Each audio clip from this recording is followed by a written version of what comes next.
la déclaration de la vidéo d'article et renseignement. Nous, pour la banalité, de la tribunal, on veut pour le qui pour les son nom, on s'appelle Kosumi, à bonne massime de Kosaki. Et puis que le Ménadu ne peut pas l'ambo. L'ambo, avant que dans la visualisation, la projection a vidé que ça n'a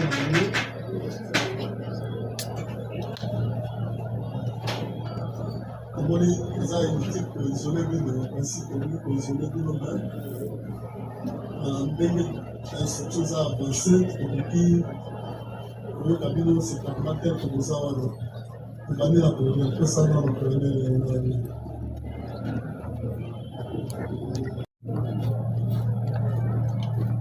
Est-ce que comment qui sur le terrain? Effectivement. Comment qui va Hervé? Disons après 8 heures. Après 8 heures. Comment il va dire que dans la situation où se passer pour nous?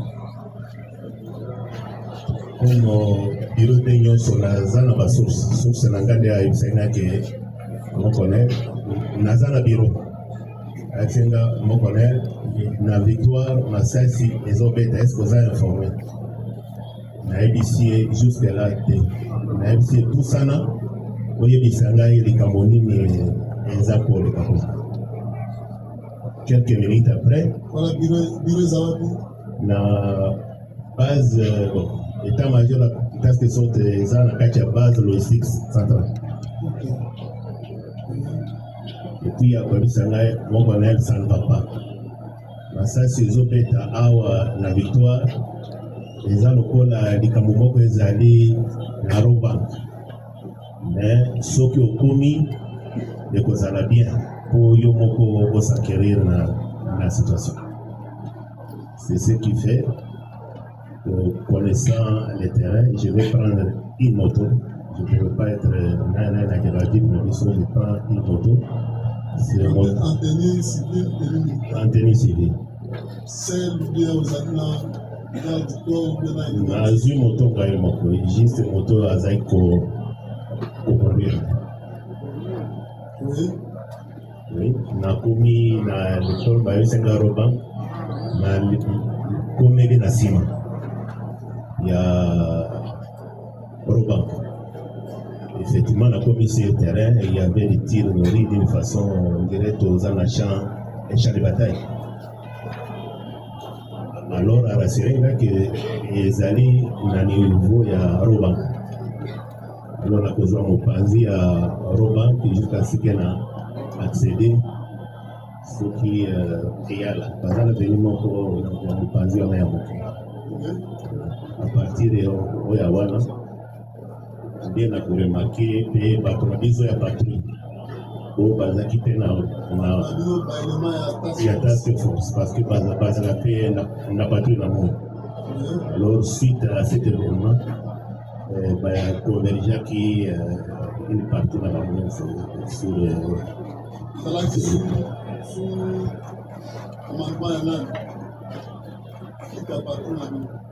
bon, et ça va qui les 16.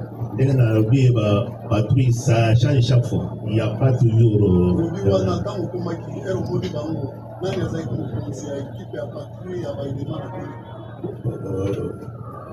S'il vous plaît, Monsieur le Président, patrouille est composée d'un élément, il y a task force, un élément de bataillon père. Donc, il est difficile de s'y connaître, mais ceux qui n'ont pas de document, il y a patrouille à jour, je peux les retrouver.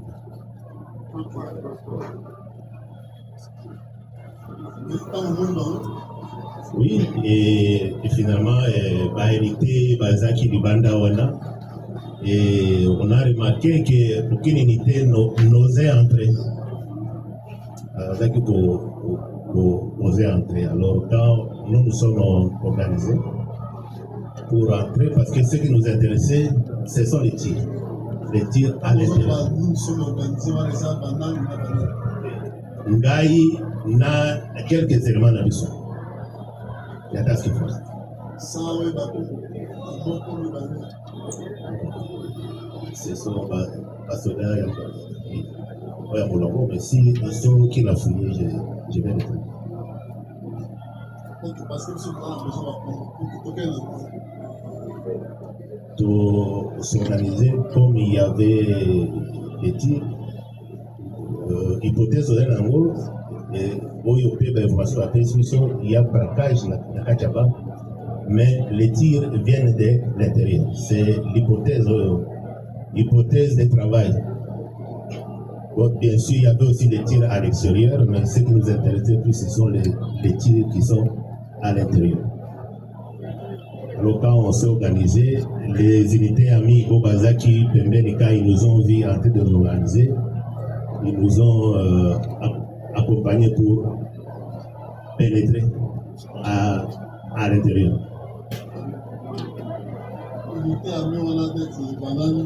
Il y avait la police. C'est principalement plusieurs composantes de la police d'air.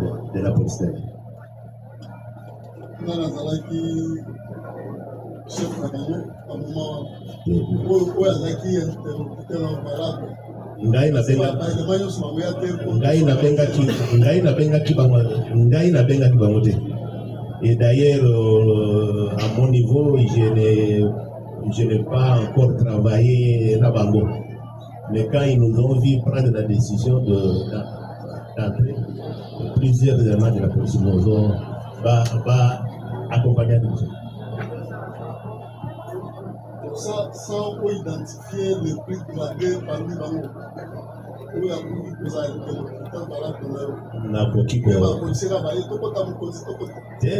bango basengi biso te biso ntango tozwi initiative comme bâtir toza na hypothèse présent que bâtir eza na kati ya banque. Alors nous sommes organisés pour entrer. Et quand nous par rapport à une fille d'ailleurs, mais les acquis les fruits gradés.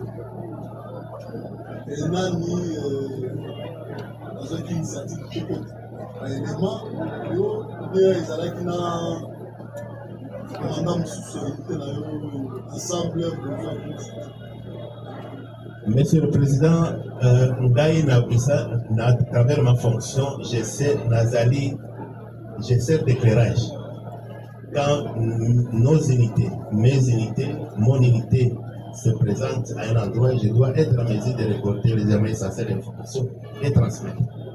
C'est votre limite, comme nous avons censé récolter. Nous avons initiative. D'abord, nous avons été plus gradés. Nous avons été initiative.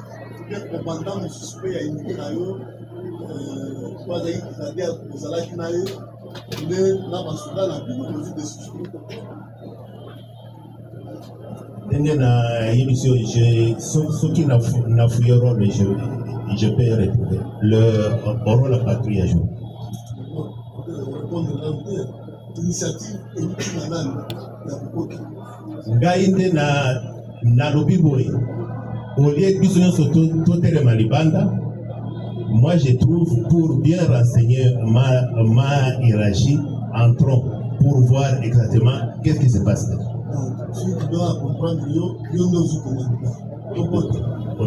D'autant plus que c'était moi le plus gradé. Voilà. C'est quoi beaucoup dit Lanzerani? Pourquoi tu pas rentré principal? Je crois que toi tu vis comment? Oh, loin. Oui. Beaucoup dit à peu près combien d'éléments? Non, je crois si ça peut être plus, c'est plus ou moins une section. Section, combien de 10 personnes, 9 à 10 personnes. je dirais même une section moins. Bon, l'élément nyonso, pour me côté 9 à 10 personnes, dans un task force, c'est ça, dans un premier temps. Tant que biso tozo initiative ya kota les intermis pe ba yepe. Continue à parler un moment. Simultanément, oui. Nous allons dans bâtiment 9 à 10 côté la porte principale. Oui, tant que tu côté la porte principale, tu côté tout à l'intérieur, basali en désarroi, le personnel est vigile. Le comptoir est à gauche. Bazawana et basali en panique même parce que ça tirait.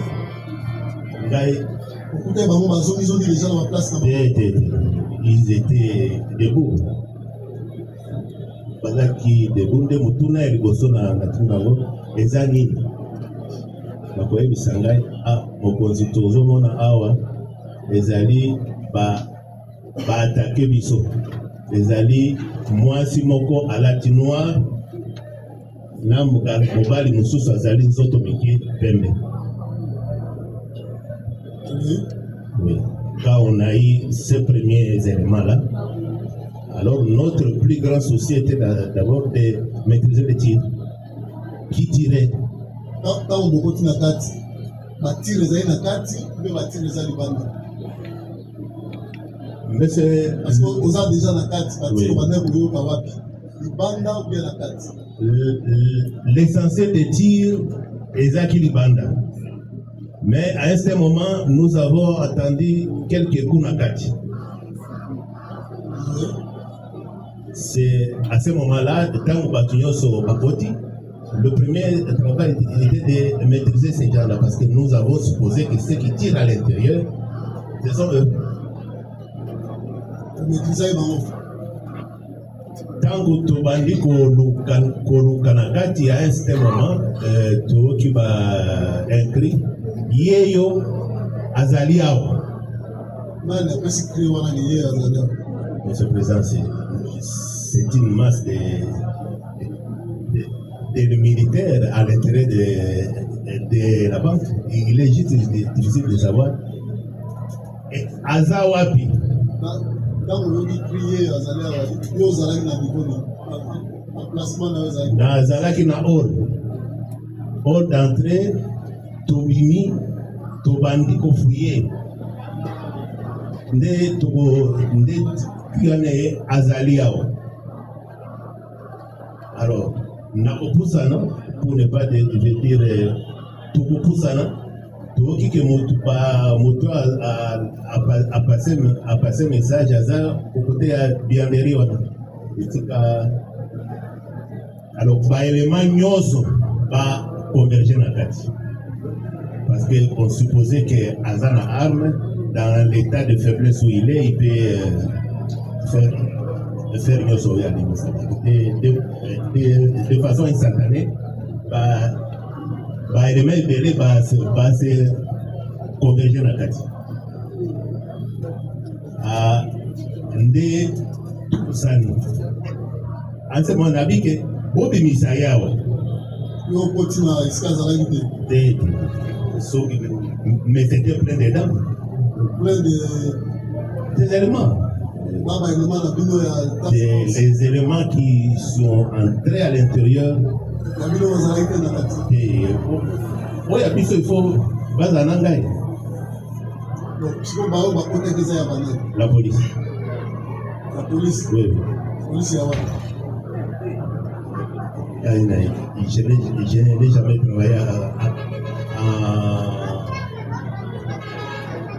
ensemble avec la police pour la police. Moi, la police, que j'ai connu la police, c'est la TNI. La TNI. Est-ce que l'élément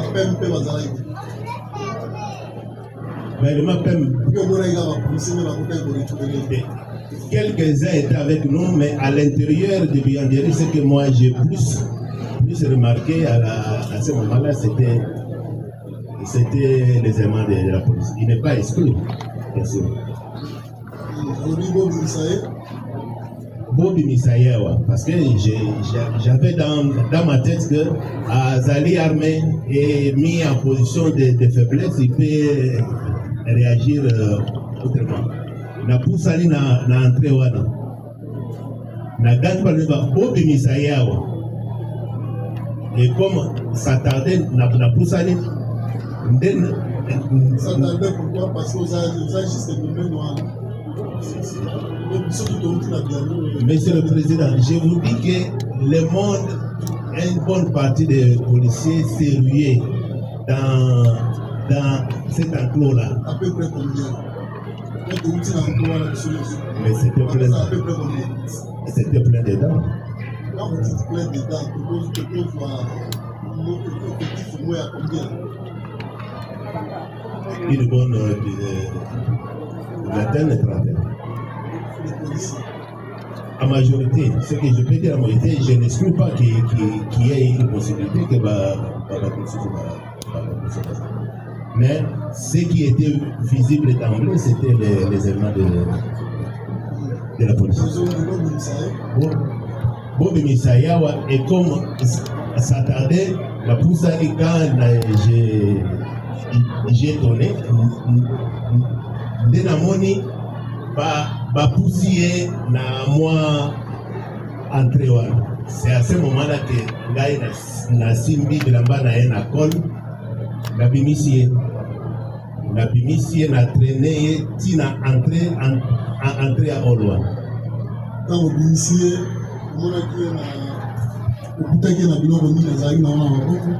c'est que j'ai juste remarqué pistolet. C'est que j'ai remarqué sur les gens. Oui, bien sûr, c'est mon état-major qui a transpercé ça au niveau de ça, je n'ai pas vu. Je n'ai pas vu. Notre problème essentiel, c'était maîtriser les tirs. Comme on a senti qu'une des cibles doit atteindre notre problème était. Quand vous maîtrisez, vous faites après vous avez est-ce que Munduki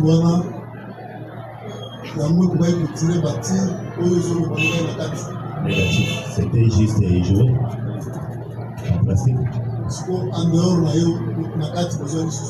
Et quand on a tiré, entré à Hall, la salle est premier fruit.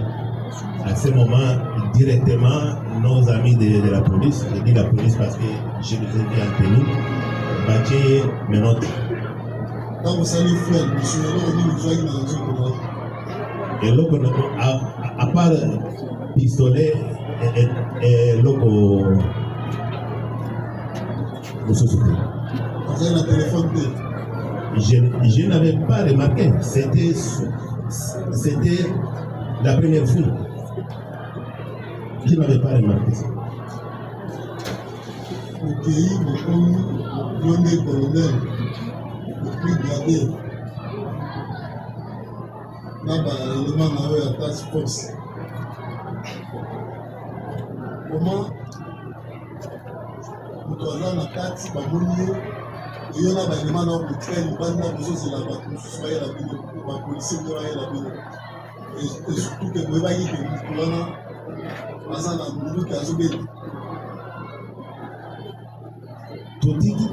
tout le monde qui va s'élever, c'était pas sur ordre. Les éléments se sont rués. Les autres. Azalagi inoffensive. Ceux qui doivent la comprendre. Ceux qui beaucoup de binonos cependant, il y a le but que ça c'est embêté dans la carte et que nous avons avocat et que nous avons la Munduki. Mais beaucoup de balobi le bino vous avez banda, la policier va côté belé. Pendant que bino vous avez la Munduki. Oui, ça je ne vais pas les dire. Mais est-ce que vous vérifiez qui ceux qui en or et à Munduki Wakuta qui est dans Yango? azalaki na eloko mosusu te oubien ozwi kaka obimi obandi okende. nayebi si yo quand on l'a tiré azaki na pistolet wana on a repris le pistolet na traîné ye parce que zela après que ozwi pistolet est-ce que opesaki lisu bainstruction bavérifie sika azalaki soki munduki mosusu ezali ou bien azalaki na biloko mosusu eloko mosusu est-ce que opesaki instruction bavérifie batala bato na ngai oyo nazaki na bango ils l'ont fait batalaki baputi eloko mosusu te mais ye sikoyo alobi azalaki na saki na nini saki na ye ezalaki na mbongo oyo auti kozwa na rabank auti koyiba oye mpe azoloba ayibi na rabank aza kolinga abima lebale beti azongi mpo na prévenu honori bato bakotaki kozwa ye nde bazwi mbongo wana mpe bazwi na telefone na ye. Monsieur le Président, Soki, ce n'est pas légitime énorme. Je crois qu'elle sera mise de l'eau parce que Bisogno Soto, quand elle s'est assez recroquevillée dans l'emploi, elle était consciente. Elle pourrait tout ça. Banani, à mon avis, video ekolakisa biso yango toni yo oyo banani bosembo ava tokota na video tokotala bato banani baso bambongo bazokabola bambongo yango toni toyeba nani yo moko ede oza wana mbongo nani azwaki mbongo oyo prévenu honori nayibaki na rabank nani azwaki po ye abimaki nango te. Monsieur le Président, je crois que quand action est au Salama, Bazali n'attache pas. Ce qui nous intéressait, nous. Yo Zalaki, nous est responsable, pour yo deux colonels. Comme si là, ceux qui ont dit, on va la même grade que eux. Et puis, yo nous avons une initiative, il y a beaucoup de personnes.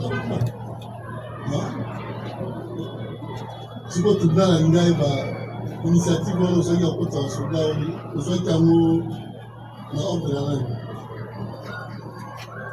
nayebi si monsieur le président quand nos unités interviennent c'est moi qui récolte les éléments essentiels d'information pour que je transmette à mes supérieurs qu'ils sachent qu'est-ce qui se passe.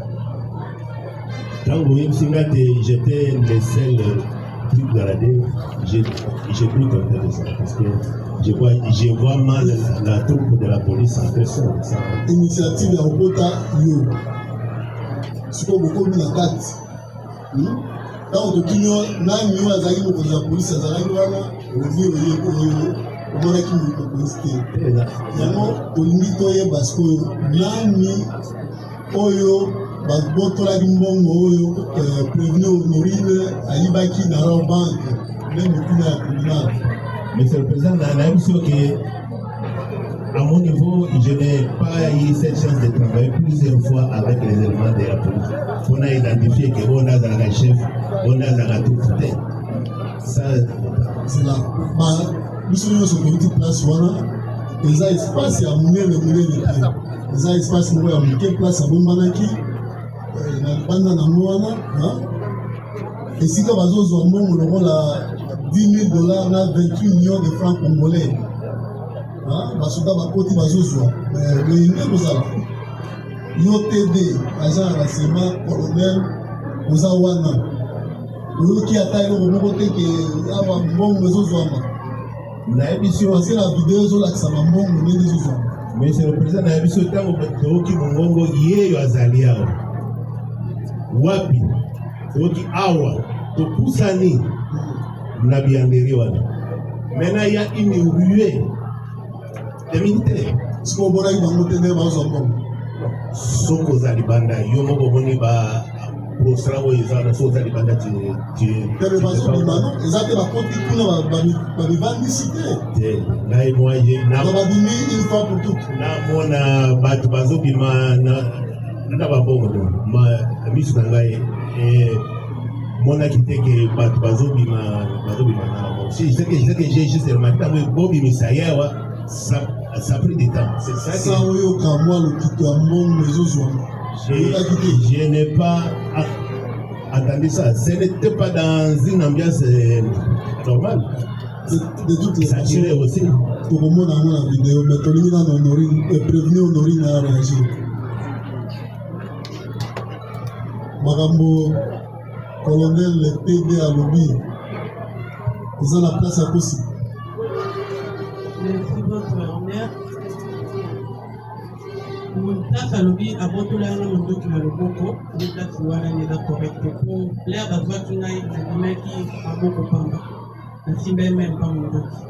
Mon dos est ticalé, pour n'a pas c'est ça qui est ticalé vite. Tu vois, mon dos a joué ticalé, pour n'a pas c'est ça qui est à la tout vite. On enlève un bin, ça m'a attaqué à cause de femmes. Ça veut dire, exactement, à l'objet à soi qui mon dos qui n'a pas beaucoup là. Non. Les acquis sont dans ma boîte.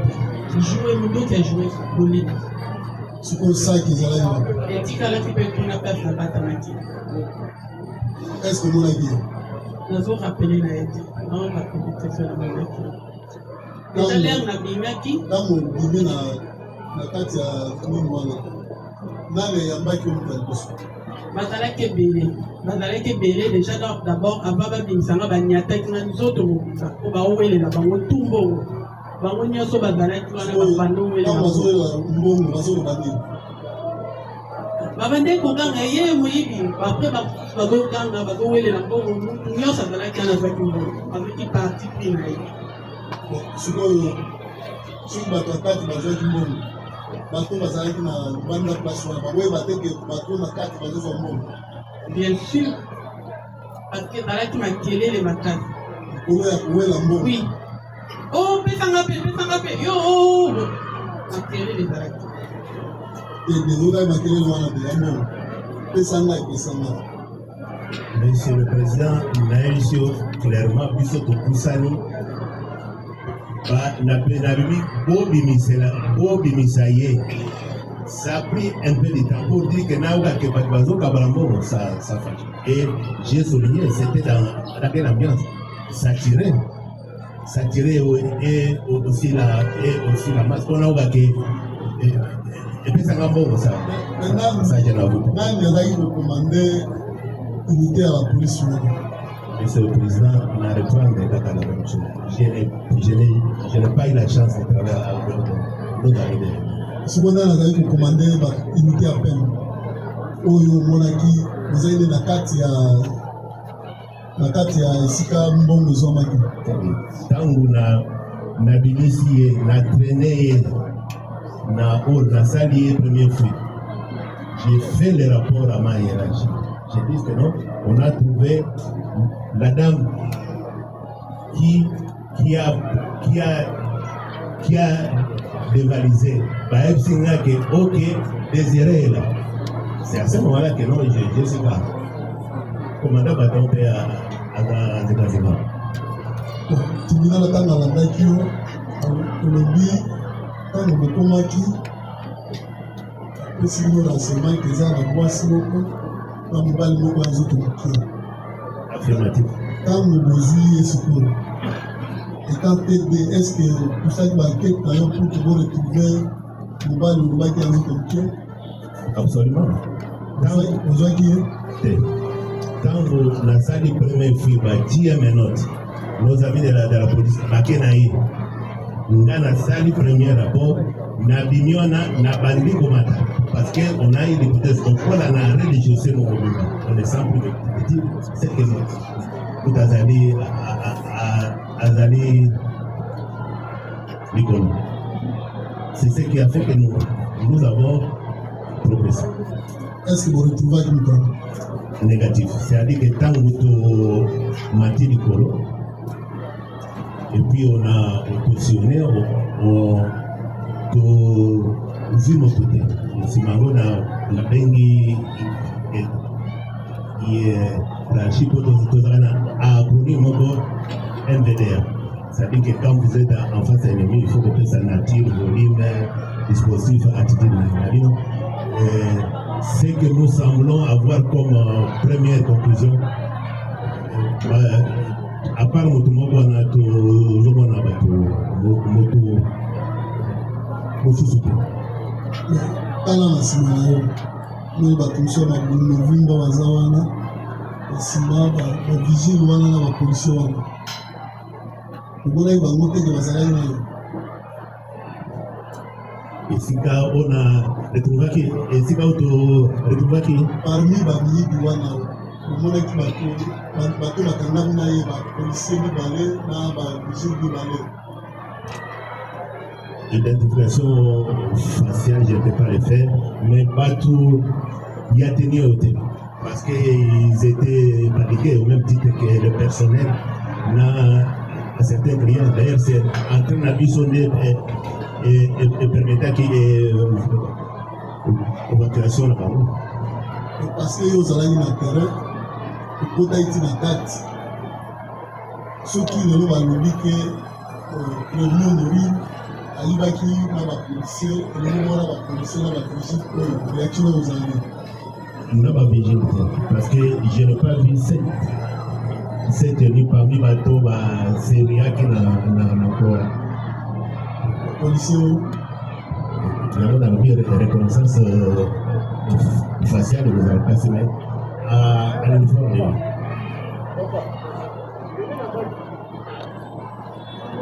Avant de faire ça, on va tous parler. Tu peux enchaîner par la monnaie qu'on a, bien qu'on a. 10 500 $, 28 millions de francs congolais. Pour le premier de l'Ibaki. Ils ont dit combien? Monsieur le Président, c'est une question de limiter. Biso ngai personnellement, pour ne pas parler de l'émission, je n'ai même pas touché un franc parce que je n'en ai même pas vu. Je crois que les soldats ont imité au côté de la banque. Ils ont dit combien? Je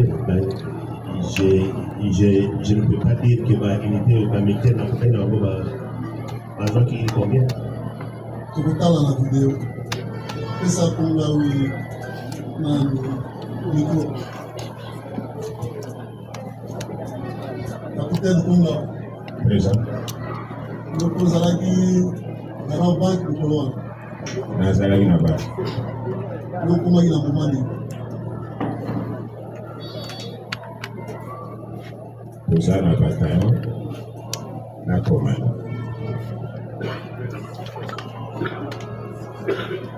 Oui, continuez.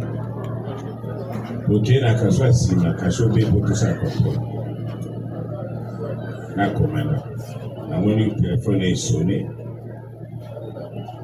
Après, akati ayebisenga bikonga bizwa jipe na commande. Zwa baplike kita rapide na roho banki ya Victor. Yebi wana ngambi na yebi na roho banki ya Victor. Bikita rapide wana rakaje za.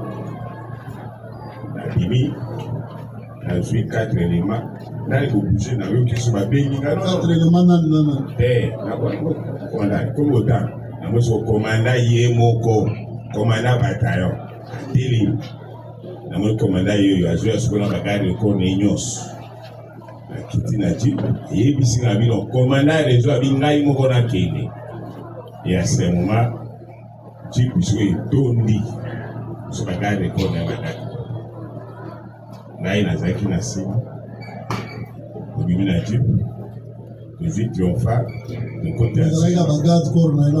atuka keke pike atuka na koyeba bango malamu te ntango nazwaki no loya ngai 4 wana me ntango aye na loya monene jipe etoki nayebaki lisusu te so bango bakitaki soki me tokotaki kame nazwaki bango na pike balukili braquage mosusu se pike epesanga ndenge ezala wana ifo ide mpenza eza nono me tobimaki kame tokomi victoire ntango pour virer Kakamoto. À ce moment-là, tire nourrit partout. C'est-à-dire, quand on dit tire nourrit partout, en tout cas, ils ont quitté des ordres. Parce que Koto, Bazobeta. Maintenant, nous sommes dirigeants dans le bâtiment ya Ramba. Les autres qui sont dans le bâtiment, on a na monaki. On a na monaki. Comme on a na tennis civil. Na tennis civil sans arme, na lipapa. Na Kennedy wana tennis civil sans arme. Na éviter les risques. On va noter la monnaie. Quelques minutes, namoni commandant bataillon aye na l'eau ya bateau ba Israël bango expliquer ba wana kataba vers là. Tant beaucoup mis bateau petit. Oui. Activité ligne de qui dans la nation. Le côté na kati. Non. Banda, on est des taxi force banda. Na inatika umona ite? Côté na kati. Natika umona correct. On a gagné. Natika umona correct. Lobi de na audience, bo biso za ke na cour, les commandants, mutu azalaki na ye le commandant d'hôtel. Ngai na mona kite. Mais commandant Yo côté na kati. Jamais. Elle ko na ko sang, la tennis civil. Ba désolé zalaki wana na ba nino. Ngai na tennis civil. Na kota nini na ba.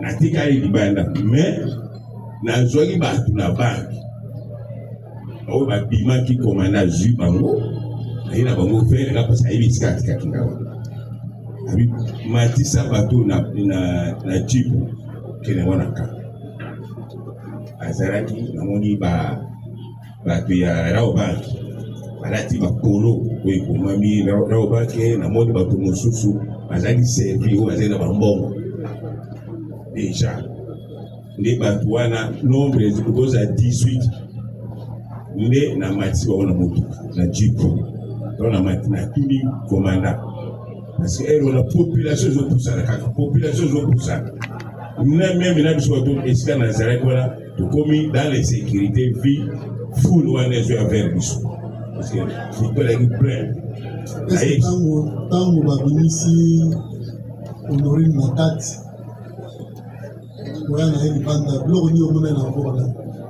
Ngai na moni elongi ya honori na bataillon 15 minutes nga na ke na lo ya liboso na ji na yokaki ministère public kuna na banque alobi to ba ina honori bato moko bafandaki wana na se ministère public nde bato nga na yaki na bango na lo ya liboso commandant bataillon nde aye na honori na ndenge ni na moni blende koti naji wana ngana sina koti na bato 15 biso tolingi toyeba toza na Raobank tena bana arrestation onuri na zakte tango bakangaki onuri baye na ye bato bizaeli banda kwa bayozalaki naza na bataillon bakitise na blende ngai na bataillon 15 minutes avant ako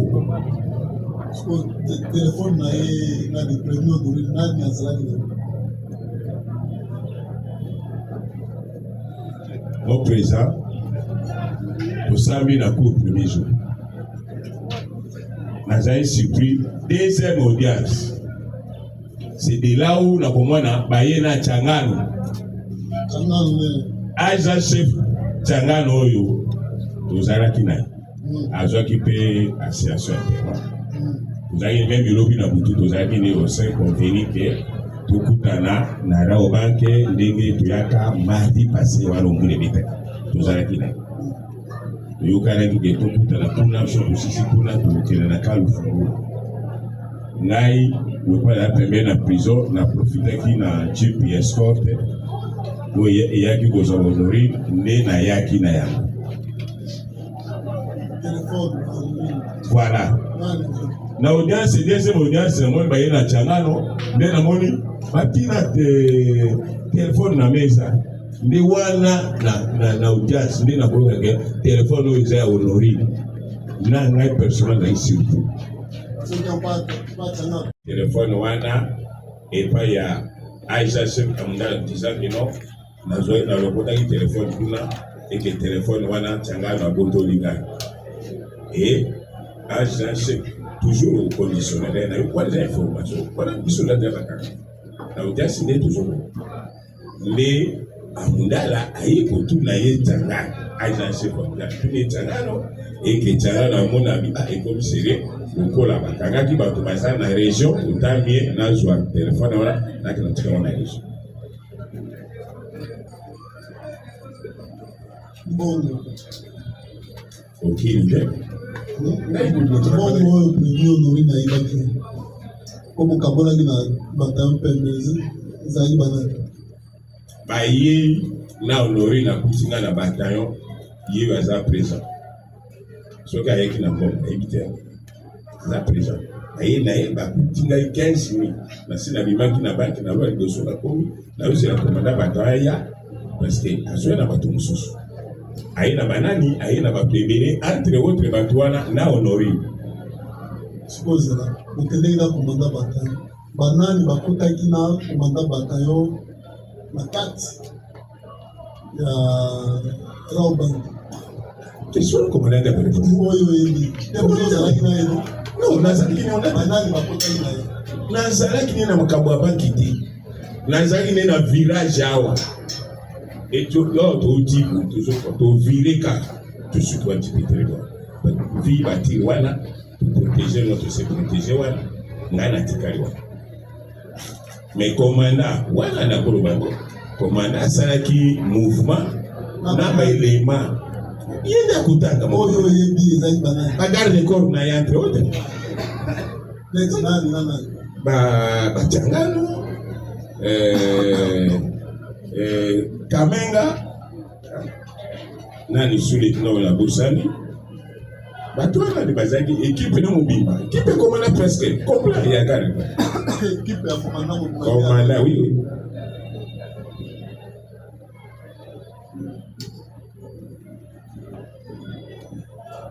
oyomonaki mbongo te mona ndenge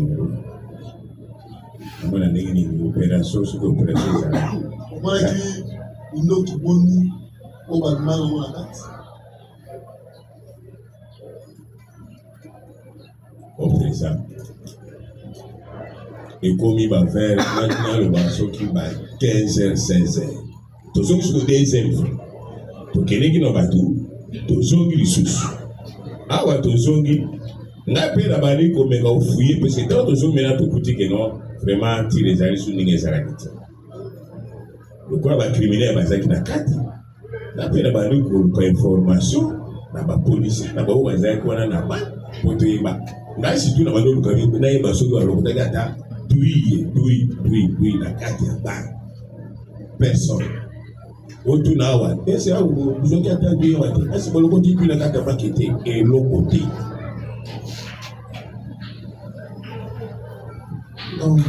okimaki kaka monduki ya plastique wana tosa bao bato bazalaki kobeta wana baza kobetela kaka monene soki omonaki monduki wana ti lelo namona kaka na image na bureau ya gérant na ba 16h passé na bureau ya gérant kuna liko na deuxième niveau donc tokonti po tovisionne image nde namoni mena honorine ndenge alataki na sikoyo soki ovisionne baimage awa tomoni ke yo oza mpe parmi basoda bazowelawela mbongo bino na colonel tede na baelema na bino nalingi namona ngo vraiment wana nde yango nayelila nini colonel tede nayi komona image wana soki totali baimage wana tomoni bino bozopunzapunza mbongo na robert eloko moko abakisi na nsima ntango la phase active ya intervention ici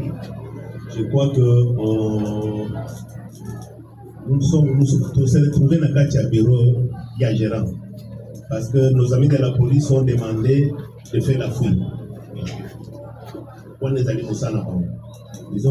Ils ont demandé de faire la fouille. Et quand on visionnait, nous avons, ça c'est la phase active déjà. décidé déjà. Nous sommes dans fin à journée. Alors, on va, Yeringa d'autant plus qu'il a parlé des bureaux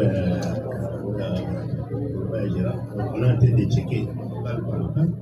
On voit dans un local sombre, on voit un mouvement. Dans le cas du local sombre.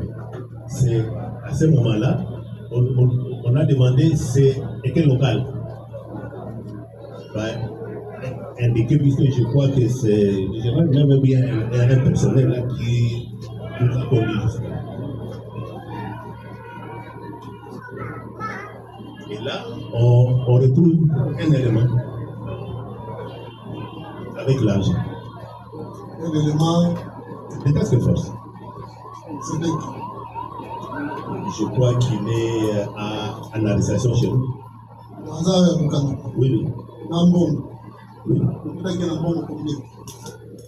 Je crois que l'OPJ a entendre et a même établi un PV là. Un PV de saisie objet, quelque chose comme ça. Vous avez parmi les éléments où il y a bango ou bien il s'est retrouvé là-bas avant que. Je ne sais pas, je crois qu'il a été entendu, qu'il a été entendu chez nous. Donc, pas OPG. Oui, en état d'arrestation. Dossier Naïno, c'est comment éviter? Pour ne pas donner un nom qui n'est pas ça, c'est. OPG a établi tout un dossier sur ça. Montant bon PVC. Il a saisi l'objet. On a récupéré combien d'argent? Je lui ai demandé est-ce que tu as terminé le dossier à mon temps? Non, le dossier est après. Est-ce que tu as fait saisi d'objet? Elle dit là oui. La saisie d'objet pour combien d'argent? C'est ça, voilà au bon de la ok. Argent qui 1 000, 2 000, 3 000, 5 000. Le commandant Makambamo n'entre pas beaucoup dedans. C'est maison tabouté, il y a des chefs TD. Oui. Beaucoup de éléments à Bino, Nambongo, prévenu Honorine à Outai Koïka. Dans l'obité qui a Outai on a retrouvé un élément avec la. Je n'ai pas dit que n'est pas dans la. Je n'affirme pas ça. Je n'affirme pas ça. Mais il était dans une chambrette noire, on l'a retrouvé avec la. Celle. Oui. Avec son arme. Non. C'était à quelle heure? Il n'avait pas d'arme. C'était l'entour de quelle heure? C'est quand on était tous dans le bureau à Yavaja, c'est pratiquement à 5h17. Donc, tu m'as demandé ça, le mec qui a tiré la guinée. Je n'ai pas dit ça. Moi, j'ai dit, quoi? tant que Tomatine a bureau à gérant, presque à la fin de la journée, parce que nos amis de la police ont voulu faire la fouille par image. C'est ainsi que les gérants leur montraient compartiment par compartiment. Dans un compartiment sombre, on voit des mouvements dedans. Voilà. Et puis après vérification. Non, on est tombé sur lui. Et lui là, à chaud à être sur le militaire. Non, le militaire c'est des fois toujours. À l'objet que non, il a trouvé ça par terre. Quelque chose comme ça. Je crois, monsieur le président, il est bien indiqué qu'ici, au fond d'autorité, prêt à traiter de complexer son dossier.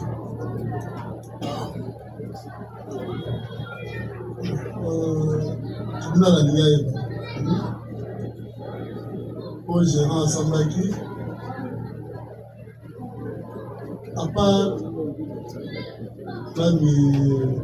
qu'est-ce que prévenu Honorine à Joachim Bom ntango bino bokoti eske bosimaki bakese mosusu to azwi de kese?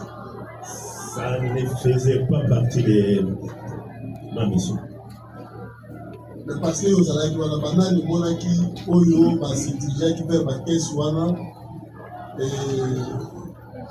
bazwi bambongo? Parce que plus de 50 000 soki tolandi audience ya oyo général azwaki maloba na semaine passée.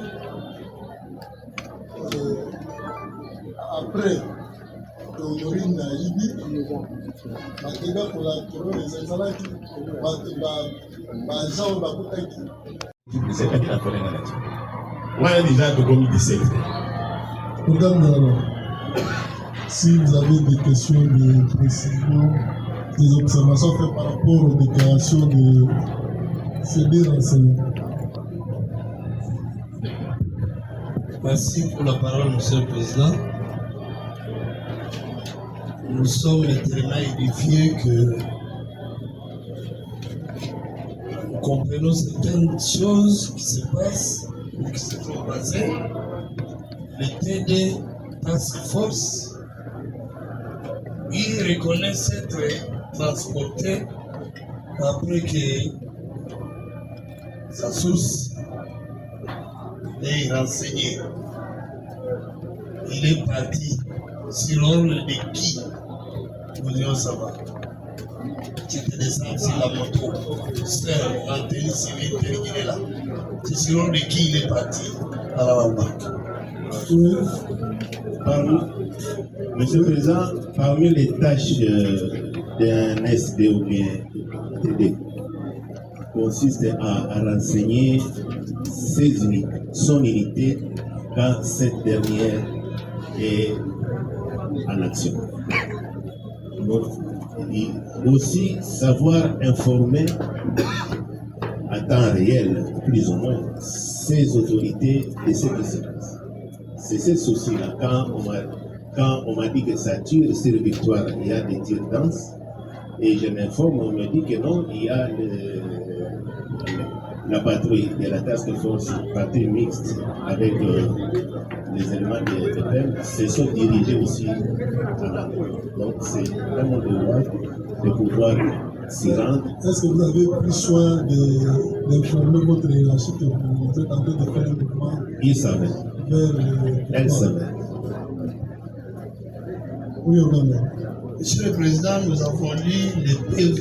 Il est le premier officier supérieur, le premier tel qu'il vient de le dire, il est arrivé sur place. Et suivi par le chef de l'équipe de patrouille. Il ne peut pas citer son nom. Monsieur le Président disait, il était de l'unité, mais il ne sait pas. Le chef d'équipe de patrouille de son unité ou bien la patrouille mixte. Mais il ne sait pas citer son nom. Comment il ne peut pas connaître le nom de ce chef d'équipe de patrouille? Qui est ce chef de patrouille? Chef d'équipe patrouille Task Force. En date du 16 octobre 2025. Chef d'équipe. Il n'a pas donné son nom. Il est le premier, il arrive seul sur la moto, suivi par un chef d'équipe patrouille. Qui est-il? S'il peut donner son nom, son identité. Oui. Monsieur le Président, j'ai entendu dire que je suis le président. Moi, Linda, vous avez. Naoki Barobi, que Nazali, premier officier supérieur au commissaire. Ça, je ne peux pas le confirmer aussi de façon active. Parce que la police était déjà avant nous. Concernant Makabouya patrouille dans le bien zali patrouille mixte. Et ça va marquer entre Baïlema et Task Force, na Baïlema et Appel.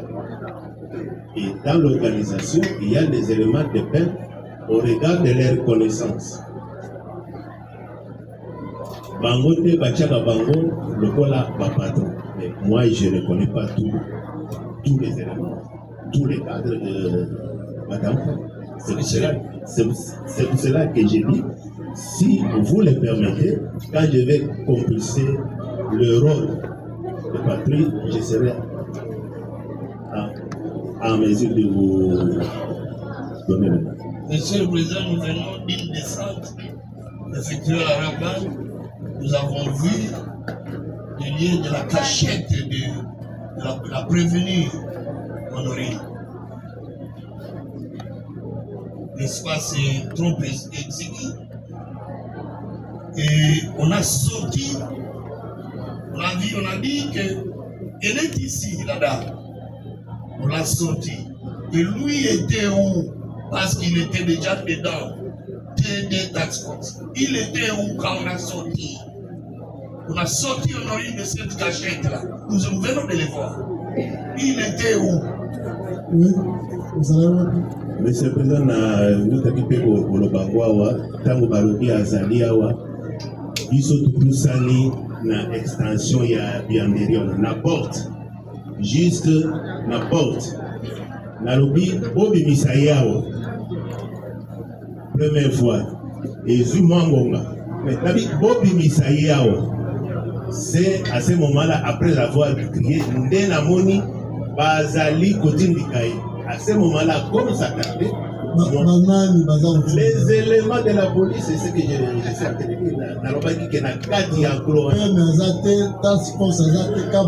c'est une possibilité, je ne peux pas l'affirmer comme tel. C'est une possibilité. Monsieur le Président, a-t-il vu, oui ou non, les sacs d'argent? Parce que la prévenue Honorine était en cachette, détenant son sac. Elle a dit, très bien que j'avais mon sac d'argent avec l'arme.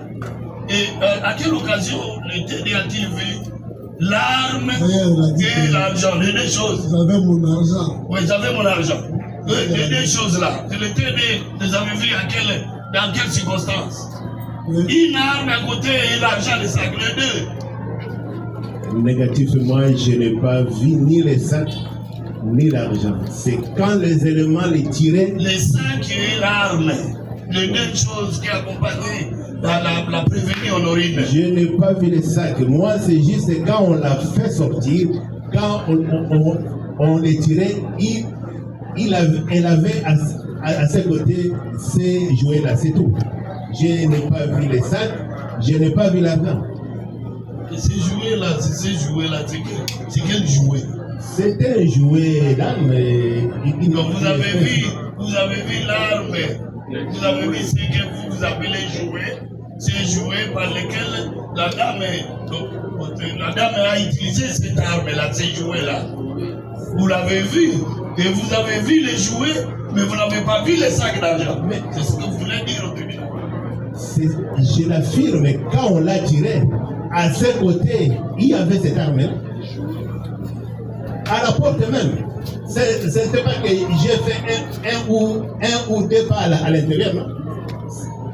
Monsieur le Président, il n'y a pas une autre ici, nous venons de là. Il n'y a pas une autre ici. Quand on tire la dame, la prévenue Honorine, du dehors, on la sort, il ne pouvait qu'avoir deux choses. Les sacs d'argent et l'arme en jouet. Mais les jouets, si vous l'appelez jouet, nous l'appelons l'arme parce que nous allons définir qu'est-ce que l'arme et nous allons parler de l'arme ici. C'est la raison pour laquelle nous avons entré cette arme et en complicité avec les autres pour voir la main armée. Le moment viendra où nous allons découvrir. Nous disons que vous avez vu seulement, il n'a vu que l'arme, monsieur le Président, il a vu, mais il n'a pas vu les sacs d'argent. Et où est parti l'argent? Monsieur le Président, je ne peux dire que ce que je vis. Je ne peux pas dire ce que je soupçonne. Moi, quand on l'a tiré, à côté d'elle, quand on l'a déposé à l'entrée, quand je me suis saisi, je l'ai saisi dans mon assimile. Moi, j'ai vu l'arme. Le jouet, On a prévenu Mourinho. On dit à ma bibi que comme on a eu à Zaïna, on dit que tu as la Sika, Tombola Kekuna, Yoga, Mogani, Mourinho. Mayelio Yango, Bioziango, Namabogo. Là, c'est pas qu'il y a Simbi Yango. Après Singaïté, non. Quand on la tire, je vois l'arme, bon, je vois ses jouets à ses côtés. C'est tout. À ses côtés, là où elle est. On l'a tiré quand j'ai dit que Bob Bissay plusieurs fois, quand on l'a fait sortir par le dos. Elle était assise, en position assise. Donc tu as vu l'arme à côté? Non, j'ai vu ses jouets. À côté? À ce côté-là. Et tu n'as pas vu les sacs? Je ne peux pas, Monsieur le Président, je ne peux pas dire ce que je n'ai pas vu. C'est ça. Mais il y a le bilan. Les renseignements, c'est ça. C'est là, il y a le bilan Munduki, Nambongo, Sikamoko. Nengeli yo monika ka Munduki, mais au moins il bon côté. Au moins il sac voilà tes Nambongo. Monsieur le Président, ce n'est pas moi qui l'ai fait sortir. Batunde babimi seri bisoye n'importe wana. Je ne n'achète on a kotaki na kati ngande na keko ko découvrir rien. Siko bato wangu banani ndesi ozolo bato. Ya nganda ebisi yo les éléments quasiment presque tout quasiment avec des exceptions parce qu'il faut tout avoir ça. La majorité est chez les éléments de la police. Commandé par qui? Moi, j'ai répété. Commandant, nous avons chance à la opération mixte na bani na faire. Pour na kuba pour décrire que na quitté. Monsieur le Président, il dit qu'il y a un élément de task force arrêté depuis le 16 octobre, l'activité de fait, jusqu'à ce jour, et qu'il détenait de l'argent. Il a été trouvé dans une chambrette noire. Où se trouve cet élément? Et ce PV. Je l'ai dit. Vous regardez pourquoi? Je l'ai dit. Lorsqu'on arrête un militaire, l'OPJ le défait auprès de l'autorité militaire. 48 heures après, il fait quoi depuis le 16 octobre jusqu'à ce jour? Parce que les affirmations de cet élément, jusque-là, nous ne sommes pas encore ça. C'est que ces militaires affirment. Ça vous donne droit de regarder après 48 heures. Jusqu'à ce qu'il va vous convaincre. C'est ça, le raisonnement. Mais ça c'est un travail qui appartient aux gens qui... Mais est-ce que l'État T2, ça qui nous sert pour dire que Soudan Boko, Awa, Kikuta Kinara, Bank, Nambongo, mais toujours ça, Misaye, tout le monde l'équipe enquête, toujours continuer, tout le monde va faire quelque chose pour continuer. Vous voyez ça qui est auditeur. Je ne sais pas si cela a été fait, ce que moi j'ai donné comme consigne seulement au pays, que cet élément ne vous échappe pas. Non, mais il est là en état d'arrestation. Pourquoi il doit passer plus de 48 heures dans votre office? C'est légal. Yo PJ va ça. Après 48 heures, sans informer le ministère public. C'est légal. Monsieur le Président, je crois bien que vous connaissez les statuts des OPJ. Ce sont des gens qui ont une dépendance technique. Donc, le chef TD, quand on dit nettoyant le dossier, 48 heures, à 72 heures, à continuer. Et puis, dossier sensible, comment on tire un mot, déjà tout ça, plus de 2 semaines, à la dossier. Oui. Maître, restez professionnel, il ne faut pas parler comme un enfant. Oui, Monsieur le Président, vous ne mettez pas son procès. Allez-y. C'est ce que je suis en train de dire, Monsieur le Président. Les OPJ ont un statut. Et vous connaissez bien ces statuts. À mon niveau, c'est que je me suis déjà rassuré. Est-ce qu'il est entendu sur le PV? Oui. Est-ce que vous avez fait le PV de saisie d'objet? Oui. Est-ce qu'elle est en état d'arrestation? Oui. Je donne cette consigne-là qui ne vous échappe pas. Maintenant, 48 heures après, qu'est-ce que vous avez encore donné comme consigne? 48 heures après. Nous sommes jusqu'à ce niveau-là, selon ce que j'ai reçu comme rapport. Tozolinga toyeba mbongo oyo bakutaki onango ozwaki yango wapi? Monsieur le Président, bongo ya marque ya Bon, ils ont franc Congo. Il va bien nini. Chef Tede, ils ont bien nini. Pour que ça me saute de mon agamotè.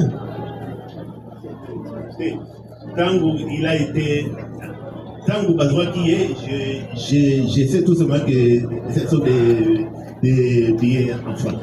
En francs, il va bien nini. Les coupures. Va couper, voilà, $10, $5, $20, 20 000, 5 000, 10 000. Ils ont dit va couper là.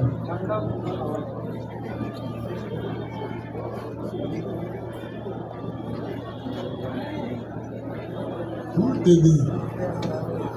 Aux autres, on va croire pas couper. Mais ça, simplement, tout le bataille, nous, tout ça, dans l'office, mais au moment où on dit, il y a un ça, la bilan, les PV de saisie, ça, la madame. Mais aux autres, quand même, quand ça ils ont coupé l'île, ils ont monté l'île, ils ont coupé, si j'ai bonne mémoire, c'est il faut d'abord couper il y a 500. 500 francs. Oui, à Sika. Je crois, oui. Pour la banque, ils ont dit à Sika, mais il faut 28 millions, ils vont couper la Sika. Oui, Monsieur le Président, les TD peut-il dire au tribunal l'heure à laquelle cette opération avait pris fin? Quelle heure? L'heure à laquelle l'opération a pris fin de votre intervention à la Raoba. Je lève jusqu'à quelle heure? Dans le bien que phase active qui était recherchée par Montoureux à Azoubeta Massas, phase active de phase active et c'est la FIDJ. C'est quand nos amis de la police ont exprimé le fait de pouvoir faire la fouille par image. Dès automatique, na bureau c'est acquis déjà après-midi. Après-midi déjà. Nous allons visualiser les images de terrorisme. Ok, partie civile.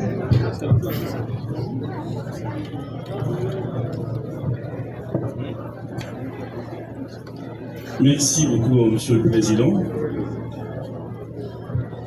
La banque a perdu énormément d'argent à l'occasion de cette attaque contre son agence. Et vous allez donc comprendre pourquoi je vais insister plutôt sur les éléments qui entourent ce vol d'argent. Je voudrais commencer par où j'aurais pu terminer en cherchant à savoir si le TD qui a rencontré la personne qui avait l'argent dans la chambre noire avait vu un sac noir, ou si plutôt le détenteur de l'argent l'avait dans un autre type de conditionnement.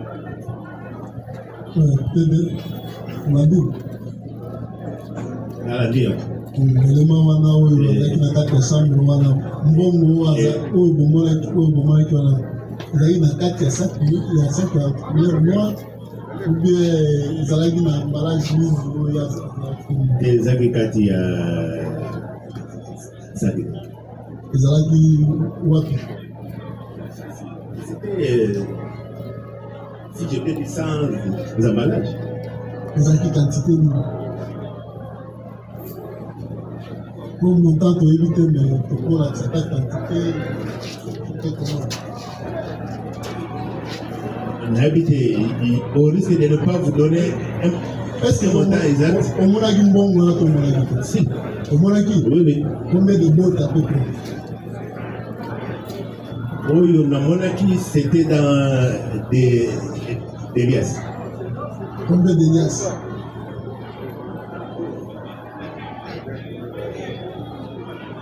Monsieur le Président, ce qui n'a pas ici un nombre qui ne correspond pas À peu près, on va vérifier.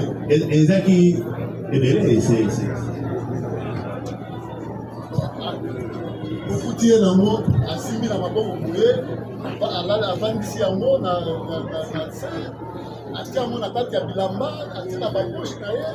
l'État en tenue civile, en tenue militaire. Bamoni na kati ya chambrette wana noir. Quand on arrive, les images ont nous seulement signalé qu'il y a quelqu'un dans une chambrette noire. Nous avons d'abord cru que c'est parmi les tireurs qui s'est caché. Bukomi, Bokuti. Tukuti, Tukuti. Alali, Abandi, Atele. Debout. Debout, Mbongoza. Nikolo ya na hérité, qu'est-ce que mon côté là qui Qu'est-ce que ça? Na ba bot na ya za ngwa. na le bibo, bote de ba. Alias 3 4 5. Je ne peux pas le confirmer comme ça. C'est un chiffre, il faut lire. Si tu sais les chiffres peut-être, tu sais les alias on est beaux à la combien? 100 alias, 50, 20, 10. Ça peut même être moins. 2 alias. Non, c'est pas grave. Alias bon. Un peu plus. Moi 5. C'est possible. Possible 5. Et 5 bouquets. 5, 26. C'est pour cela qu'il vaut mieux n'attendre un document pour vous donner les chiffres. Poursuivez maintenant. Merci beaucoup, Monsieur le Président. En lisant les PV d'audition du concerné, qu'a-t-il dit à propos de l'origine de cet argent? Est-ce que c'est de l'argent qu'il aurait pris auprès de la prévenue Honorine, ou c'est de l'argent qu'il a pris dans d'autres conditions, à travers d'autres caisses? Tant que tu alobaki mbongo wana eza oyo azwaki na maboko ya prévenu Honorine ou bien azwi kaka na banki? Je crois que Tango Toutounie, il ne voulait pas dire, on l'a laissé plusieurs jours en vacation, et puis finalement, il a affirmé qu'Akutango est pays. Donc soki mbongo ekwei na banki, c'est-à-dire moto wana enge mpenza mbongo ezalaki na oyo azobenda na gauche na droite ale. C'est un point de vue. Opanzi mbongo ekwei ndeni? C'est ce que le militaire a dit. Est-ce qu'il a dit vrai ça? Oui, mais Monsieur le Président, il y a des réponses très insatisfaisantes dans le chef apparent, parce que les images de surveillance montrent clairement qu'il y a une botte qui est tombée du sac de la prévenue, mais qui a été reprise par monsieur le gérant de la banque. L'origine de cet argent est très importante à déterminer, Monsieur le Président, parce que nous voulons établir clairement les responsabilités. Mais si vous permettez que je pose au moins une question à la prévenue Honorine. Oui, Honorine, Métal Bosso. La question c'est laquelle? Est-ce qu'elle avait de son gré remis à un agent qui était présent là de l'argent, une botte ou deux ou trois en francs congolais? Tango qui m'a dit est-ce que ça qui agent moko ezala la police, ezala ya militaire, ezala ba vigile bote ya ba 500 francs congolais moko mibale misato? Non. nyonso ezalaki na kati ya facture. nyonso eza na kati ya sac. Oui. Est-ce que nakokima na yo wana bambongo biso mpe eza yo koya? Non, nazalaki vraiment privé koya te. ozali prudent te koya te? Oui. toza kogarde yango jalousie Na bano nasimbaki yango bien vraiment. ekoya te? Ekoya te. ozoveye Oui. epuis ose rassure ke ekoyi te Ekoyaki te. bateli yango mpenza malamu. Ata libuki moko ekoya te. donc okuyeba te. Sur ce point, Monsieur le Président, votre honneur, la prévenue a menti. Parce que lorsqu'elle enjambe les guichets pour partir, il y a une grosse botte de francs congolais qui tombe, qui a été ramassée ultérieurement, comme je vous l'ai dit, par Monsieur le gérant de la banque. Elle a regardé la botte. La vidéo est claire, elle regarde. Mais elle tente de sortir plus tôt avant d'être retournée par les coups de balle qui étaient dehors. Prévenu honorable. Olandi maître alobi boye na bavideo tokolakisa awa ezolakisa ke ntango ozokima bote moko ya franc congolais ekwei kota baeskalier wana otali yango olingo lokota naye ntango avanse moke na ntango masasi wana ebeti kimi ozongi olokotaki yango te ye olobi awa ozogardaki yango jalousie. Kotana na do souvenir vraiment te po ba choc ya minduki bango bankana kokima wana ekokozala na zonga ekangena zongo mais ese ya bakobeta minduki ane ezofenga na zonga bongo natika mokambo mais nandimi te kuna koyekisaki demo te batokotala parce que kuna oyebisa biso olobi no nani benedict azoloba kamera yango ekolakisa awa mpe kala mingi te kamera ekolakisa ntango mbongo ekwei otali olingo récupéré obi te ya baya orécupéré ngai osundoli yango oza kobanga ekweyaki ya solo orapele te baimage mais au moins kamera ekorapele oui maître ya autre chose. Est-ce qu'elle peut dire au tribunal si on a fini avec les renseignements? Non, Monsieur le Président, non. Parce qu'il y a un lien direct entre les deux. Est-ce qu'elle peut dire au tribunal où était resté le sac après qu'il ait été dépouillé? Est-ce que ceux qui l'avaient assailli en ce moment-là étaient partis avec le sac ou avaient simplement pris l'argent et ont laissé le sac sur place, à côté bien entendu de l'arme qu'elle portait?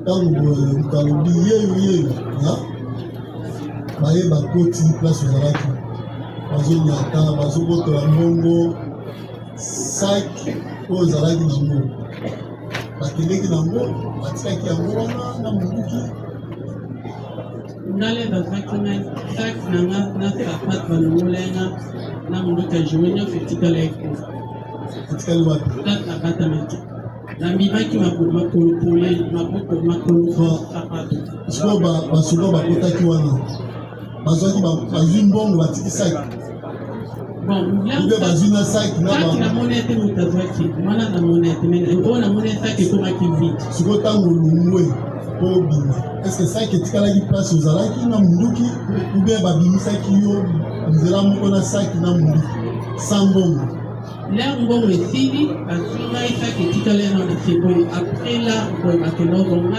namoni ete okomprena ndeni ke mbongo esilai na kati wana naza nano wana mpo bawelela na mbongo aba bazonga bomoni mpenza bavide mbongo nyonso wi baganga epe ye yo mwasa baza na saki ya mbongo petokuni estce omonaki ke bavide mbongo nyonso oyebi ndeni ke bavidai wana naza na wana aba babalo otiaki maboko mpo tala so batikeli yo ndambo saki ezalaki ofungama ekanga meme ezalaki ofungama otali na kati ebia mbongo sili esila ezalaki ka pembeni place bazotuta kokanga baonekana saki angaka pembeni. Oui, maître, poursuivez. Je vais revenir sur la prévenue plus tard, mais revenons un tout petit peu en arrière, Monsieur le Président, à l'arrivée du T2 sur le terrain. Je voudrais lui poser deux petites questions. Est-ce qu'il peut se rappeler comment il était habillé? Ça, c'est la première question. La deuxième question, en regardant l'ampleur de l'attaque, est-ce que de son analyse en tant que renseigneur, agent de renseignement, il n'avait pas trouvé un tout petit peu trop exagéré la présence militaire, armée policière par rapport à l'ampleur de l'agression contre la banque? Oui, TD. Parce que déjà, ceux qui ont la carrière, première question, deuxième question de Nazar.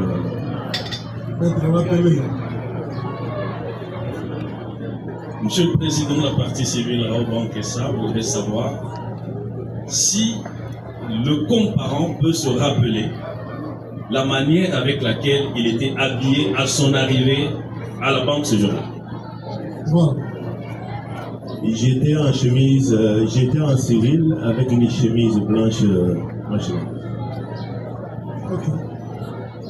Deuxième question. Pour dire qu'on n'a pas remarqué disproportionnalité des forces. Mais ça, c'est la conclusion.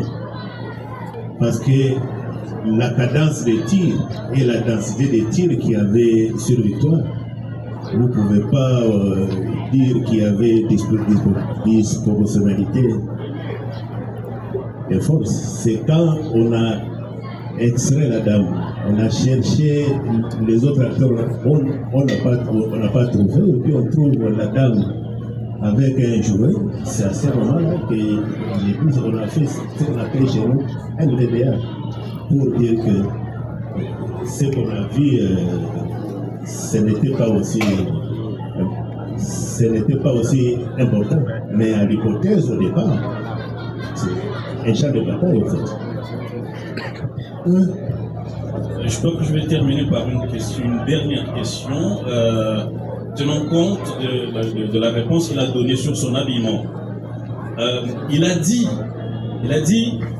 qu'il a traîné la prévenue sur une certaine distance venant de sa cachette.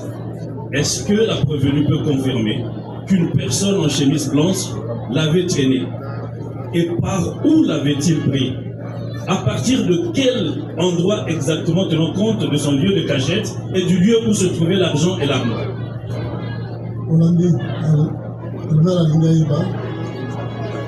place oyo kende kobomana na mbongo na moluki na yo ntango babimisi yo est-ce que omonaki mutu moko alataki chemise ya couleur ya pembe ezalaki kobenda yo soki omonaki ye place omonaki ye na esika saki ezalaki na mbongo ekozala na distance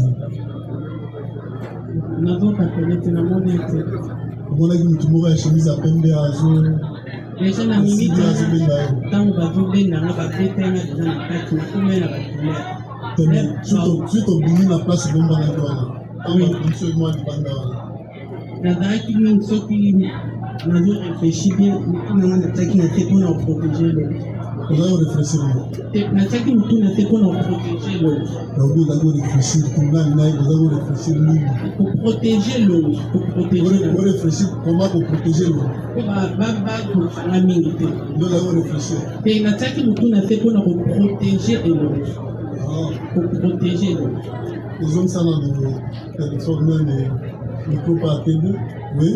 Monsieur le Président, je voudrais juste peut-être vous aider. Quand nous venons de la descente sur terre, j'ai gesticulé à un certain moment. Quand la prévenue a dit, était presque Tango Alobi qui a perdu connaissance. Yango place wana nde na se rassuré que ayebaki ke longolaki wana motu moko abendi ye akotisi na début ya bol asali ye premier fruit. Ça c'était juste quand alobelaki oke no aperdre connaissance.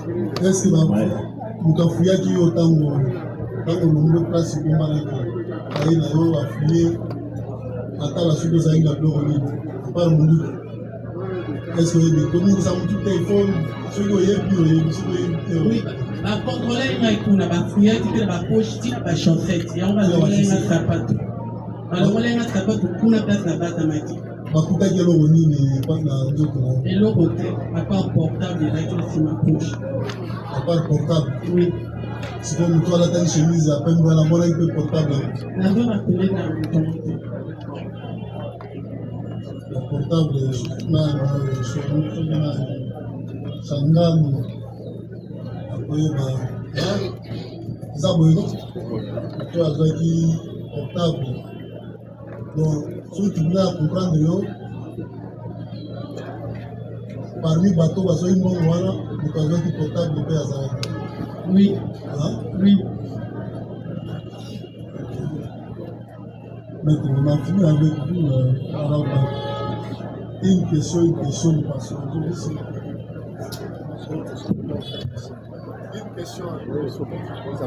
Merci beaucoup, Monsieur le Président. Je voudrais poser la question aux enseignants. Faites poser la question, ce sont des questions de Si les enseignants peuvent vous confirmer qu'à ces jours, après avoir assisté à ces opérations, quel est le rapport qu'il a dressé à son hiérarchie?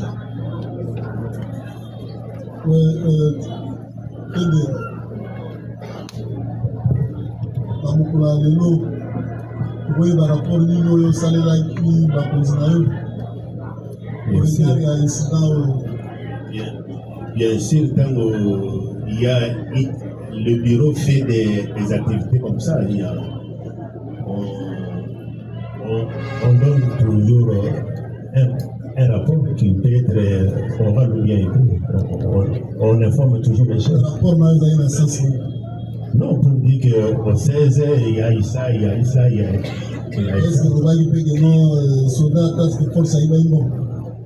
Non, la Paul Baté a eu du monde, monsieur le Président. Un militaire a été trouvé dans la banque. Avec l'argent. Combien? Il faut se faire on va pas trouver avec l'argent dans la banque. On va aller aux obois, on va monter. On va banque à zone, on va mais les images sont là, si réellement. Combien et ça, les cambouis secrétaires, toute la base est truffée de. Ce qui est dans secrétaire, mais il faut le bas. C'est ça public. Oui, il faut y baguer. Bon, on va coûter pas sur les autant. Mais apparemment, vous avez dit à moi, et bien, c'est public, il faut attendre à moi, madame. Monsieur le Président, je ne pense pas que pour faire mon travail,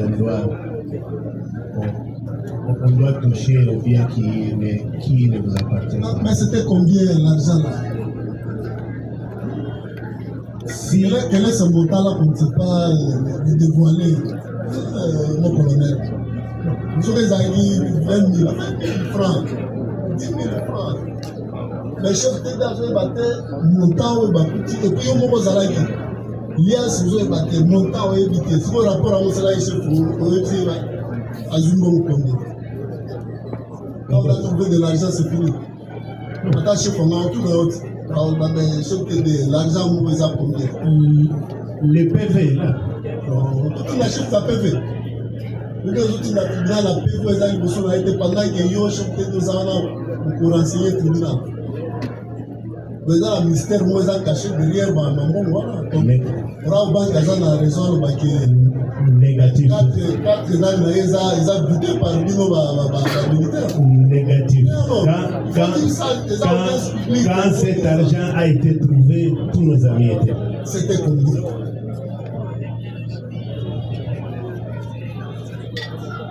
Pour ne pas dire un montant, on a cause de la souffrance. Je ne peux pas toucher. Nakoki Kousimate, je mets ma main sur le cœur. Mais il y a militaire. Le militaire des Aouanou. Combien? C'est consigné même. Combien? Ils ont sécrété.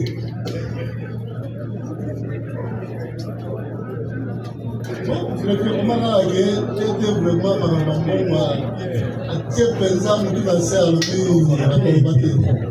oui, maître. Allez-y. Merci votre honneur pour la parole. Votre tribunal a constaté les difficultés qui entourent les réponses qui remettent les TD côté données à votre tribunal. Et la Banque va tirer toutes les conséquences de droit. Votre honneur, ma question est celle-ci. Si, messieurs les enseignants, le TDP affirmait devant votre tribunal que les militaires qu'on avait trouvés dans la chambre, qu'on visualisait avec les gérants de la Banque, appartenaient à son unité, ou bien ce militaire-là appartenait à l'unité qu'il a trouvée ensemble, donc l'unité qu'on appelle Task Force. S'il peut affirmer devant votre tribunal que le militaire qu'on avait trouvé avec l'argent dans la chambrette là, un peu noir, appartenait à son unité. Les Hollandais.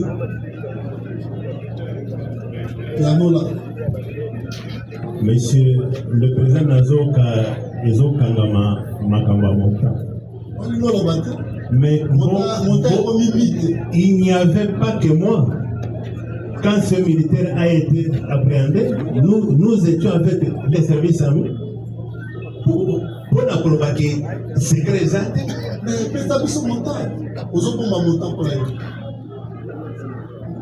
et là, on a hésité que n'a pas sa montagne, on a pu revenir après. C'est ça, ceux qui ont fait ça, estimé là, mais estimé, à peu près combien?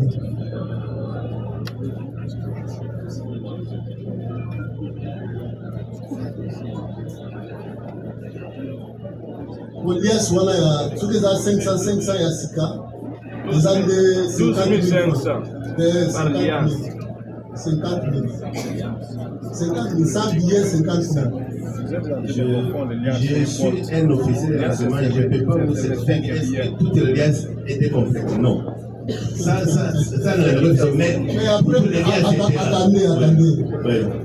Du 26, et aujourd'hui nous sommes du 16 au 7.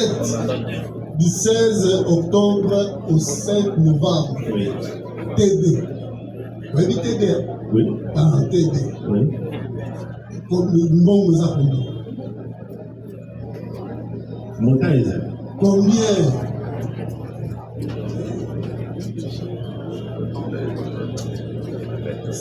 C'était ceux qui bazoui, balia, c'est à 500. Estimez, TD. Sur les amis, TD. Ça peut aller au-delà de. Donc, plus ou moins 500 000. 500 000. Oui. De bon, nous avons la technique 500 000. Il y a un lobby. Caporal, le goût à l'église, le salaire, mais aux autres, ils disent qu'il n'y a pas ça. Il faut pas son montant. Pour 500 000, il faut que là, lobby. La question est belle. C'était mon estimation. Non, c'est là, pour mettre. C'est fini là. C'était celle de. Est-ce que le militaire ou un va couper la chambre ou couper la chambre parce qu'on l'a trouvé en uniforme. Affirmatif. Maître, vous avez la parole. Merci, Monsieur le Président. Par rapport explicité sur le vice-commandant. Monsieur le Président, oui, certes, c'est lui le colonel. Il arrive à un endroit, il trouve les éléments de son unité. Qui pouvait commander ces éléments-là? Parce que c'est lui le colonel. Colonel. La question c'est laquelle? La question est celle de savoir qui commandait ces éléments-là des taxes forces pendant l'opération de braquage en Banque sur Victoire. Je crois avoir dit ça précédemment. Que les éléments en patrouille se sont convergés vers le site de la banque. Sur place, quelques éléments nous ont aidés à pénétrer. Quand il parle de sous-commandement, il parle de tous les éléments qui étaient en patrouille, qui ont un chef patrouille, ou bien il parle des éléments qui nous ont aidés à pouvoir avoir des renseignements de ce qui s'est passé dans la banque. C'est pour cela que Les éléments de taxe force. Les éléments de taxe. Monsieur le Président, pour lui aider à répondre, c'était acté dans les primitifs et l'audience. Le colonel vous a dit, colonel des forces armées de la République, que lorsque j'ai entendu, si je peux apprêter ces termes, que Bamoniye, j'avais donné l'ordre pour Bimisaye Boyanaye. Monsieur le Président, s'il peut confirmer d'abord ça, que c'est lui qui avait donné l'ordre lorsque prévenu Honorine, volés et volés, était retrouvé. C'est le colonel qui avait donné l'ordre. C'est ça les termes, monsieur le Président. Quand c'était à Lingala, ça n'était pas français. On a mis mon colonel. na lobby te de Bibisaye Awa. C'est-à-dire que j'étais sur le lieu. Awa, c'est comme si j'ai à certaines distances. Donc, on fait ça qu'il y a une structure, c'est ça? Oui. À qui il donnait ces ordres-là? Opposition soit. Il y avait plein de gens dans cette surface. Je l'ai redit. Il y avait plein de gens dans cette surface. Ça faisait partie des éléments que nous cherchions. Bon, ben, si Azali Awa, à tout élément qui est là. Parce que la dit que Boyana. Monsieur répondre, mon colonel. Il y a une autre question. Plusieurs questions même. Monsieur le Président, il faut aller avec les questions essentielles. C'est ça l'essentiel, monsieur le Président. Notre question, c'est la question. Les questions du tribunal, nous allons apprécier les questions de. Merci, monsieur le Président. Sinon, monsieur le Président, ça nous met mal à l'aise lorsque le tribunal estime qu'on n'avait pas d'autre chose à faire, on était venu aviser de votre état, non, monsieur. Maître, écoutez, toutes les questions qui sont posées ici sont les questions du tribunal. Si nous estimons que cette question-là n'a rien à voir avec ce que nous sommes en train d'instruire, nous allons vous interdire de la poser. C'est ça, ce sont nos questions à tous. Voilà. Allez-y à la question. Le colonel vous a dit que un élément de taxe force, a été retrouvé avec les billets de la banque ou bien des banques. Interpellé, auditionné, arrêté jusqu'à ce jour. Peut-il nous donner le nom de cet élément-là? Ça, c'est le 1. De 2. Peut-il confirmer que ce jour-là, le 16, c'est lui qui commandait cet élément-là? Question. Oui, mon ami. On a dit. Dans la vie. Comme la soldat, c'est comme son nom. Et puis, est-ce qu'il y a une azaki pour nous allons commander en Coloane? Baélément oyo nakotaki na bango na kati ya banque.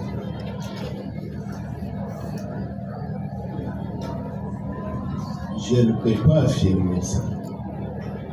Parce que baélément oyo bakotaki na kati ya banque sont là. Tangu nga natunaki yo okomi awa ndenge nini? O nakotaki na moni mbongo okoyi. Ezala na tribunal ndenge akomaki na victoire epuis na roba ndenge alaki parmi équipe ya patrouille ou bien élément de contrôle. C'est toute la question. Mais yo tete okangi ye déjà otie maboko pesa biso situation na ye ya mokolo wana. Jusqu'à preuve du contraire, à moins qu'il y ait une hypothèse, bon, c'est qu'on pourra vérifier avec l'État. Je crois que c'est un élément qui était resté à l'extérieur. Si je ne m'abuse.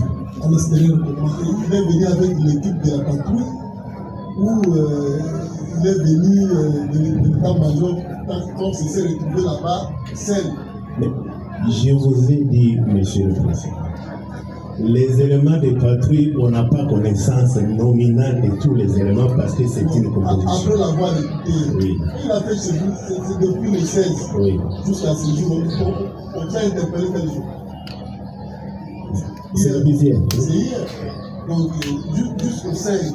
Oui. Hein? Bien aussi, ça va votre interpellation. Oui. Pour vérifier que ceux qui sont dans la communauté qui ont été réunis, l'équipe de la patrouille, est-ce que Boyaki n'a c'est comment? C'est la vérité. Il a quand même dossier sensible. Oui, il dit si bon.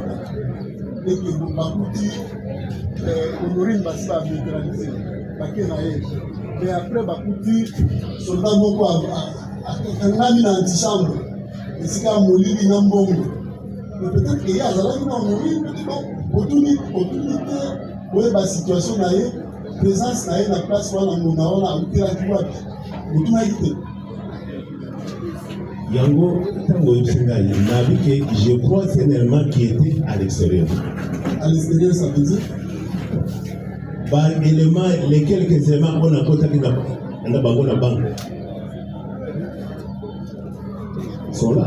Là, vous allez répondre à la question. Apparemment, dans la maîtrise, il y a un ils ont des TD. Oui. Hein?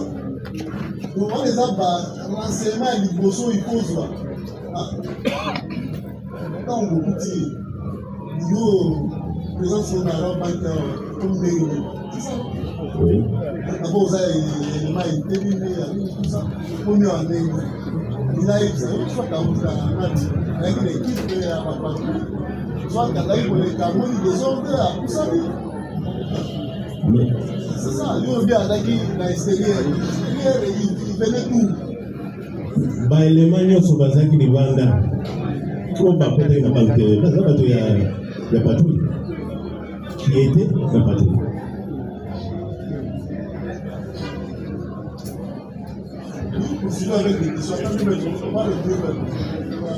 Monsieur le Président, est-ce que le colonel SD sous cette TD de taxes et forces peut vous confirmer que c'est lui qui avait ordonné l'arrestation de son élément ou l'élément de taxes et fortes plutôt, qu'on avait retrouvé avec l'argent lors de son arrestation?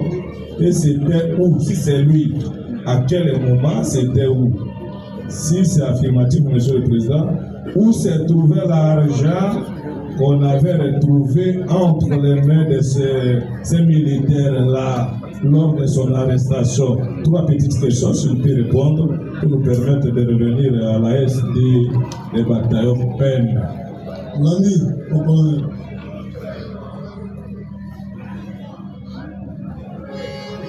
Je m'excuse bien, monsieur le président, à tout niveau, ce qui m'a aidé à ordonner à l'arrestation. Oui. C'est évident. Quand on gagne la tour, va visionner, on monte moto, tout est bon.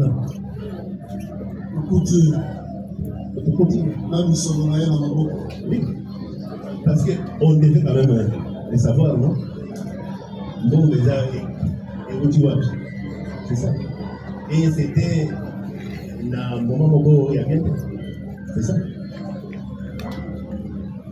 Akabi mbongo wana ezalaki wapi ezalaki toujours epa mokanga après coordonné bakanga ye bakangi ye.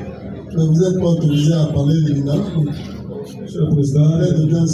Monsieur le Président, on croyait comme si on était toujours very maîtrisé.